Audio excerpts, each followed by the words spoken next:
Hello all, hope you're well. Today's date is the 24th of May 2025. So in the previous video, I was showing you and reading through the public notice that was delivered to the court manager of Birmingham Magistrates Court on the 15th of May 2025, which is the main venue that Haste Limited uses to apply for warrants of entry. In today's video, I will be doing the same with the notice delivered to Swansea Magistrates Court on the 21st of May 2025, which is the main venue that Churchill Recovery Solutions uses to apply for their warrants.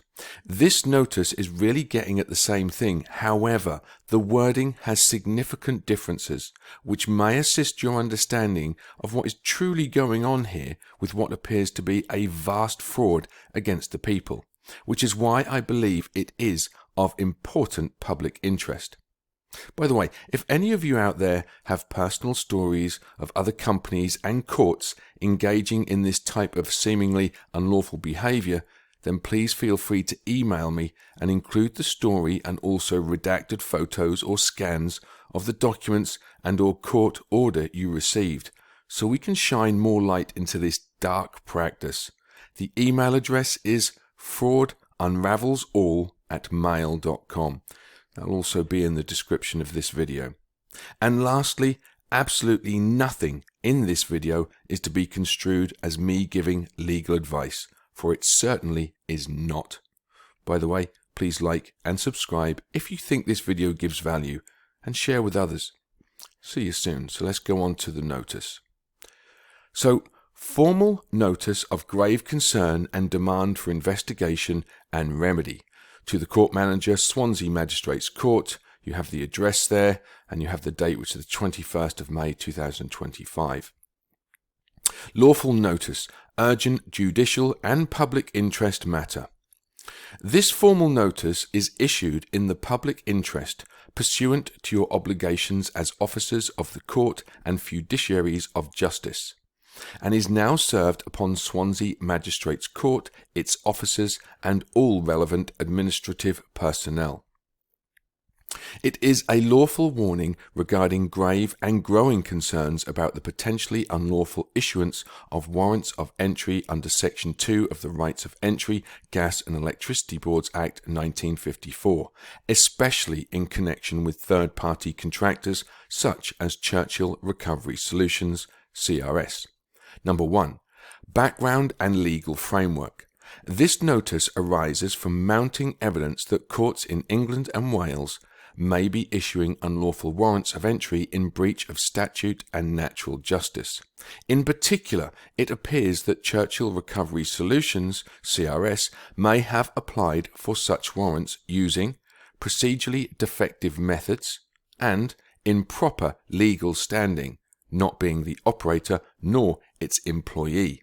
This warrants immediate scrutiny by the court manager and judiciary at this court. Number 2. The requirement for sworn information in writing. Section 2 of the Rights of Entry, Gas and Electricity Boards Act 1954 requires that a magistrate be, quote, satisfied on information on oath in writing, unquote. That safeguard is not optional. It cannot be fulfilled by a phone call from an agent, or oral assertion alone, or unsworn documentation. The requirement is binding, and any deviation from it renders the resulting warrant invalid and unlawful.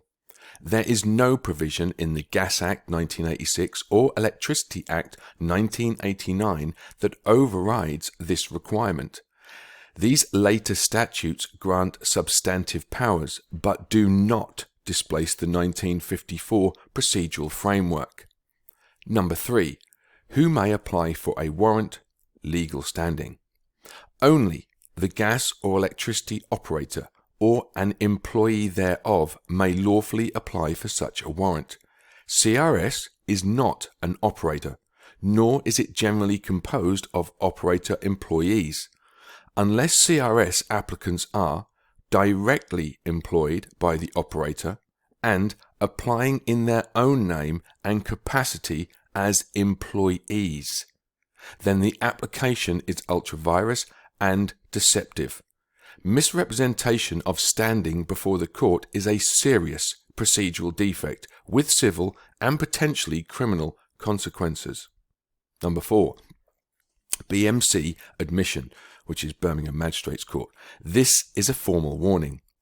Birmingham Magistrates Court has formally admitted that, in some cases, companies such as Haste Limited provide oral evidence over the phone when applying for warrants. Such a practice is unlawful under the 1954 Act and renders the resulting warrants invalid at law, potentially fraudulent in effect, and susceptible to judicial review or private prosecution. I have no evidence that Swansea Magistrates Court engages in this practice. However, this notice serves as a formal lawful warning that any such practice, if it occurs, would amount to breach of statutory duty, judicial misfeasance, and aiding unlawful entry and trespass. Number 5. Further procedural irregularities. A. Use of P.O. Box addresses by CRS. It has come to our attention that companies such as Haste Limited and potentially CRS frequently use P.O. Box addresses in their applications or correspondence. This raises serious lawful concerns. A P.O. Box conceals the true location and identity of the applicant. It prevents accountability, tracing, and lawful service. It obstructs the court's duty to verify whether the applicant is a legally authorized person.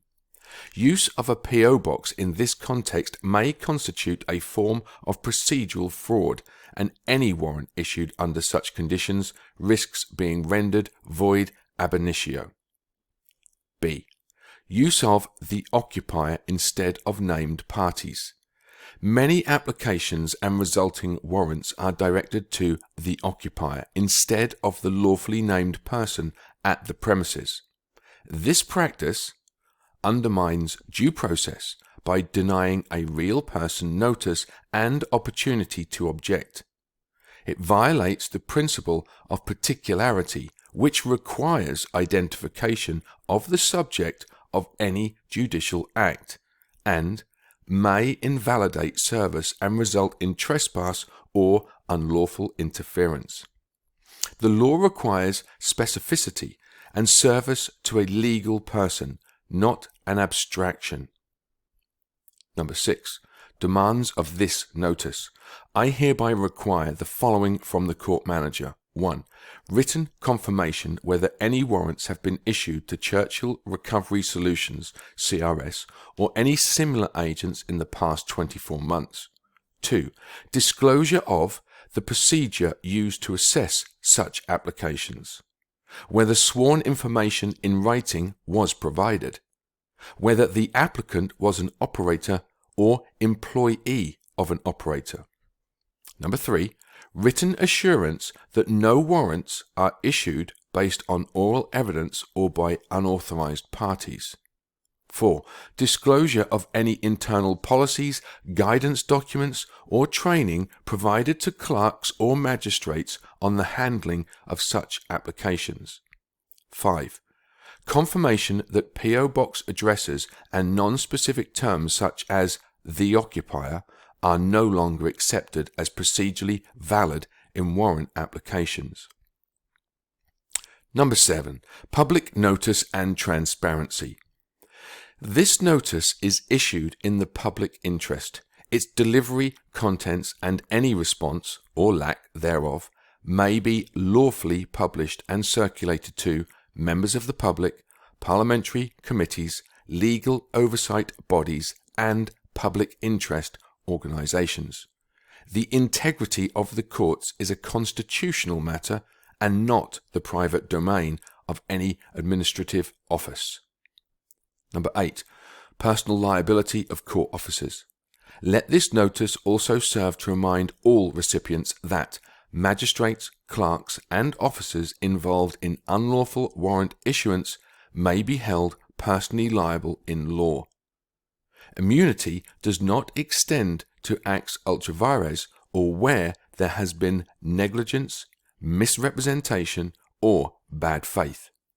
Consequences may include judicial review, complaints to the JCIO, or private criminal prosecution for aiding unlawful trespass. Number 9. Reservation of rights. All rights are reserved, including but not limited to seek judicial review, initiate private or public legal action, publicly disclose and distribute this notice and any findings. Kind regards. See you soon, guys.